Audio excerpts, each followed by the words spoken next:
स्वच्छ ओडिशा दिवस अवसर में मालकानगिरी जिलार विभिन्न अंचल में बृहत सामूहिक स्वच्छ अभियान अनुष्ठित हो जिलापाल प्रथमेश्वर अरविंद राज सिर्के निर्देश क्रमे आयोजित यह कार्यक्रम में जिलार प्रमुख पर्यटन और धार्मिक स्थलीगुड़िकर सफाई करा आमर पर्यटन स्थली और ऐतिह्य होम जिलार परिचय। यह स्वच्छ रखा द्वारा आम केवल परिवेश को सुरक्षित रखुना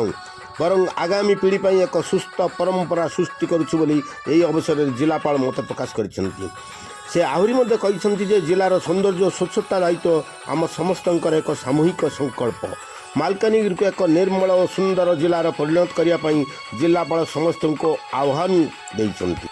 एही अभियान अधीन में श्री मल्लिकेश्वर मंदिर परिसर में अतिरिक्त जिलापाल प्रशासन सोमनाथ प्रधान नेतृत्व में सफाई कार्य होता बेले ऐतिहासिक गुरुप्रिया सेतु निकट में मुख्य उन्नयन अधिकारी दाशरथी सराबू स्वच्छता कार्य तदारख करते मुगी पॉइंट ठारे अतिरिक्त जिलापाल राजस्व वेदवर प्रधान और पवित्र सीताकुंड ठारे उपजिलापाल दुर्योधन उपस्थित में श्रमदान करा जिलार विभिन्न ब्लॉक पौरांचल में समान उत्साह सह यह अभियान जारी रही प्रशासनिक अधिकारी और स्थानीय जनसाधारण मिलित सहयोग में जिलार ऐतिह्य को स्वच्छ और सुंदर रखापी एक सामूहिक संकल्प नि पदक्षेप जिलार पर्यटन शिल्प को आहरी समृद्ध कर आशा प्रकट करा।